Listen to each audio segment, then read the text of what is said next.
regalo sa akin ng BFF ko na si Lucy. Teka, ano ba to? Ang bango. Alam ko na, itatanim ko tong sampagita sa aming hardin.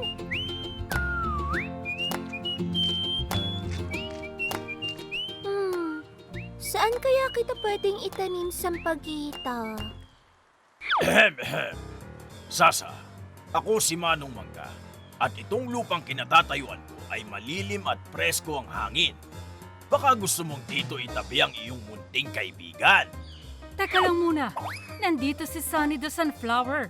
Parang mas bagay ang sampagita rito sa akin. Kasi namumulaklak at nasisikatan pa ng araw. Hindi. Mas lalaki siya rito sa aking pangangalaga. Hindi ako sang-ayon sa sinasabi mo. Higit na mabuti kung dito siya itatanim. Naku, tumigil ka nga. Sa akin siya mas lalaki, hindi sa'yo. Manong Mangga at Sunny the Sunflower, pwede pong wag na kayong mag-away. Mas importante po na hanapan ng bagong tahanan tong munting sampagita. Sige na nga. nga. Bakit po ba mahalagang pumili ng tamang lupang pagtatamnan? Hindi ba pwedeng dito na lang? Ganito kasi yan, Sasa. Kailangang maitanim kaming mga halaman sa angkop na lugar kung saan ang lupa ay sagana. Dahil ang lupa ang nagbibigay sustansya para kami ay lumaki at lumago. At dahil iba-iba kaming mga halaman, iba-iba rin ang lupa na babagay sa amin. May mas mainam na mamuhay sa malambot na lupa. May iba naman na nabubuhay sa mabato o mabuhangin. Ganun pala yun. Hindi pala pwedeng itanim kung saan-saan lang. Dapat angkop sa halaman. Korek ka dyan, Sasa. May 3 uri ng lupa na madalas mong makikita. Una, ang luwad o clay. Pangalawa, ang lupang mabuhangin o sandy. Pangatlo, ang buhaghag na lupa o loam. Ang luwad o clay ay maputi kung basa at matigas naman kung tuyo. Mahirap magpatubo ng halaman sa ganitong lupa dahil nasasakal at natutuyot ang ugat. Mas bagay gamitin ng luwad sa mga palayok o paso. Ang lupang mabuhangin o sandy naman ay gawa sa pino at maliliit na bato. Dahil dito, hindi nasisipsip o naaabsorb ang tubig na kailangan ng mga halaman. Pero may ilang halaman tulad ng bakawan na kayang tumubo rito. Panghuli, ang buwaghag na lupa o loam. Ito ay mamasa-masa o moist at kayang suportahan ang paglaki ng mga halaman.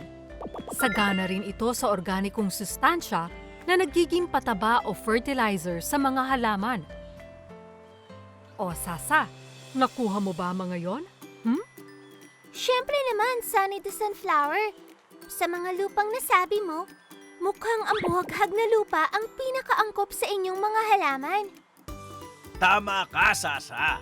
Ang mga buhaghag na lupa tulad nitong nasa ating bakuran ay angkop sa iyong mga pananim. Kung ganun pala, edi dito ko na lang ilalagay si sampagita. Sandali lang, Sasa. Dapat ihanda muna ang lupa. Alam mo ba ang mga paghahandang kailangan dito? Hindi pa po eh. Ano po bang kailangan nating gawin, Manong Mangga? Madali lang, Sasa. Tandaan mo lang ang mga ito.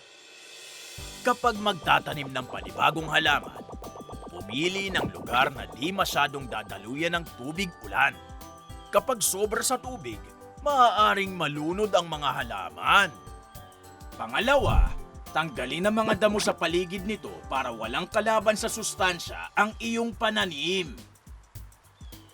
Pangatlo, bungkaling mabuti ang lupa para masiguradong ito ay buhaghag. Panghuli, tanggalin ang mga tipak ng bato na maaaring humarang sa roots ng iyong halaman. O di ba madali lang, Sasa? Kung kaya mo, kaya rin ng ibang batang katulad mo. Oo nga po, Manong. Na-enjoy ko ring itanim si Sampaguita. Oh, ang cute ng bago nating kapitbahay, Manong. Sorry pala kung natarayan kita kanina, ha? Wala yun, Sunny.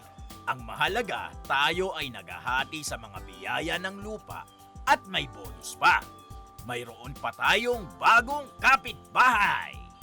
Yay! Bati na kayo! Sigurado ako matutuwa tong si Sam. Sino si Sam? Itong Sampaguita na itinanim ko.